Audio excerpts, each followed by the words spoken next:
What's up, Hippo lovers? WTF happened in October 2023, and we have a lot of stuff to work through. Let's start with the biggest news and something that changed Age of Empires heavily and will change Age of Empires now. The Viper and T90 official, two of the top 3 content creators together with Spirit of the Law, had a contract streaming all their live content over at Facebook. That was for 2 years apparently, and those 2 years ended now, and T90 said he will return to Twitch. Viper heavily hinted in that direction. I don't think he officially said it, but a lot of people are hoping. That is big news in the sense that obviously the Age of Empires franchise is massively living of lots of people knowing about it, right? And lots of people randomly opening Twitch and seeing, wow, the old game that I played in the past is still active, and obviously having massive content creators over at Twitch will increase the size of the whole franchise. And those were 2 really dry years where it was tough to generate really high viewer numbers if T90, for example, wasn't covering the tournament, right? And therefore, pretty big news. Also big news is that Twitch changed their rules. Typically, if you were a partner, you had to exclusively stream on Twitch. Now they changed the rules that you can also basically reuse your content and stream it on other platforms, which means that something like Hidden Cup or the Open Classic or whatever tournament Viper T90 might host, or just their daily streams, could also be streamed to Facebook, YouTube, Kick, and other platforms at the same time. So way more reach than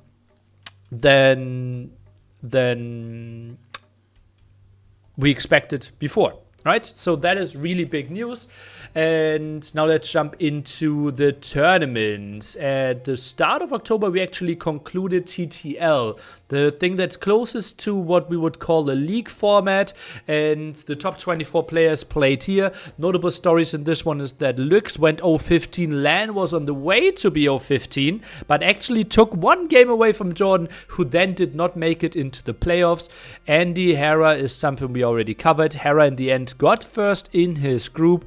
Viper, Liritado in a pretty close group. Viper going through first, getting us into the bracket, and Terra beating the Viper 4-2 in the finals there.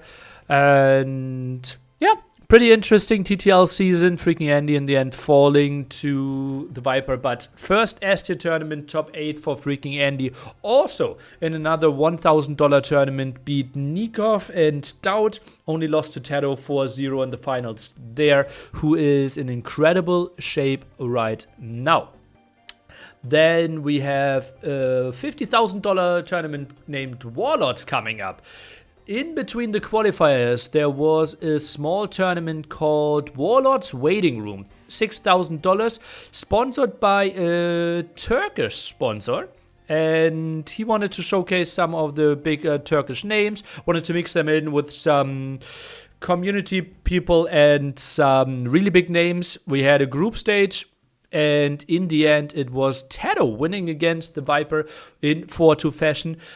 Notably, let's mention here that MBL got into the semi-finals. So consider top 4 in a tournament where we could probably see some of the top 8 players. If not, you could go like 6, 7, maybe even 8 out of the top 8 players in there. And MBL made it into the semi-finals, which will be relevant in a story later, namely the Warlords qualifier.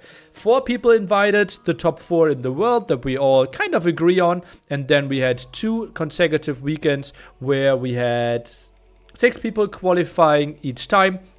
Tado the first time against Ogao. Winchester, after struggling a lot, and a lot of people were questioning him, but solid performance there against Sito. Andy falling. Hart goes through against Capoch. The lesser already early out. ACCM is falling to Balls, and Doubt goes through against MBL. Nikov beating Jordan. So a lot of people expecting that the second qualifier is going to be a banger as well, which it was. The two notable side stories there were that a lot of big names are making it through after all. Jordan going through to Magugu, and Andy beating MBL. MBL even a double pack of storyline there. He obviously not the... let's not finish that sentence. What happened is that he thought he was playing against Cloud. And he already started to play against Cloud game 1, while he didn't finish, or he didn't play against Storm, who joined the game, got kicked. And then MBL was in the game against Cloud, didn't respond to the admins, and that's why MBL got an admin loss. But then it got kind of resolved. MBL played against Storm 1-0, and then he concluded the set against Cloud, which was close. And he lost against freaking Andy there in a really interesting set, 3-2. If you want to watch one game, the Alpine one was special for sure. And therefore, MBL, someone that some people consider a top 10 player, not making it into the biggest tournament of the month there in the top 16. Also, Vivi, surprise performance there after underperforming in the first qualifier, making it through. Good for him. That was the eSport update. Then there's something big happening. There is a writer from Vienna, and he wrote a book about a personality, a very smart 15-year-old that had some struggle in his real life. And he is fleeing himself into online gaming, especially Age of Empires 2.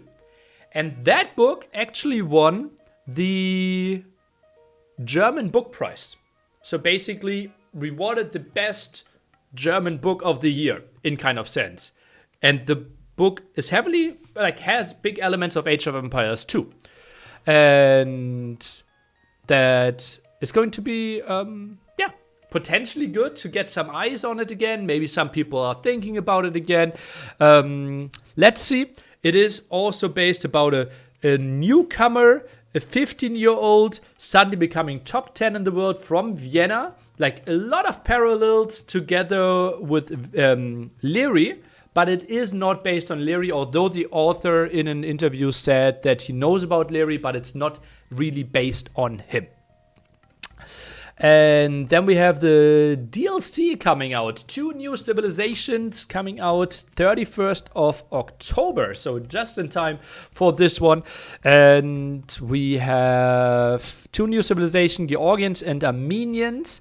Lots of discussions about that one, because in TTL and Warlords qualifier, Monks have been really dominant. And now we see civilizations that are not shying away from building Monks. Will be really interesting right now. A lot of those are...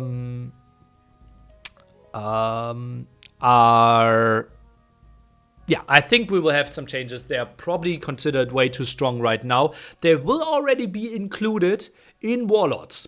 $50,000 tournaments 1 day after the release of the DLC. We will instantly see them in the tournament. Quite an interesting move by MEMP. Did announce it early enough, and obviously the players have access to those civilizations, so can train a lot.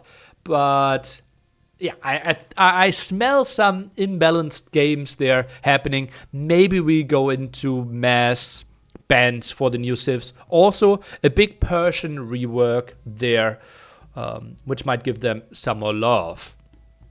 Then we have quick storyline about 3 people. Andy, without really too much public explanation, is not part of my insanity anymore. Probably the biggest rising name that we have in Age of Empires right now. Someone that not a lot of people had on their radar a year ago, and suddenly breaking into top 8 performances.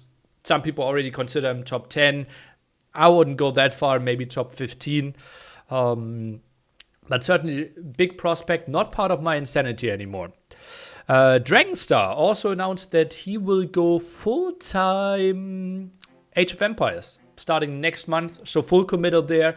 Obviously, India has a pretty big Age of Empires base, but kind of in their own circle there.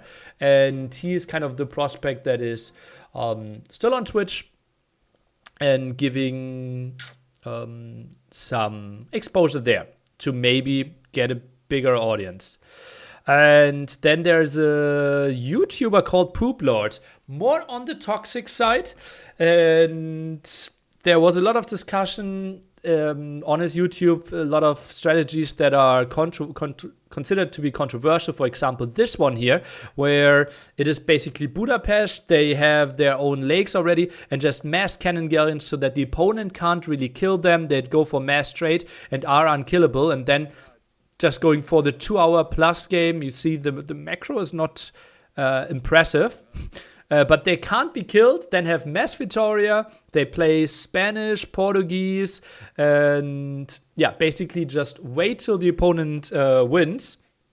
And yeah, got banned for 168 hours or something, and there was a massive thread on Reddit discussing it, got deleted though. And yeah, some people happy about it. Some people feel like, okay, it's just fair in the game. I was a bit surprised that it got that much traction, actually. But I wanted still to cover it. Also, clip of the month now. We have a new unit for one of the expansion civs. Basically, you can consider it like a mobile mining camp, lumber camp mill version. The mule. And you can use it. It is basically moving building, and you can drop off all the resources. You can also get the text there. And Dave used it in a very creative way.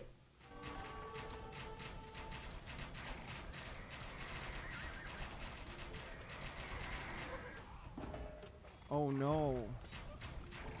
Oh no. Oh no. Oh, anything but this. Oh no. Oh no. Get muled. Okay, that was pretty brutal.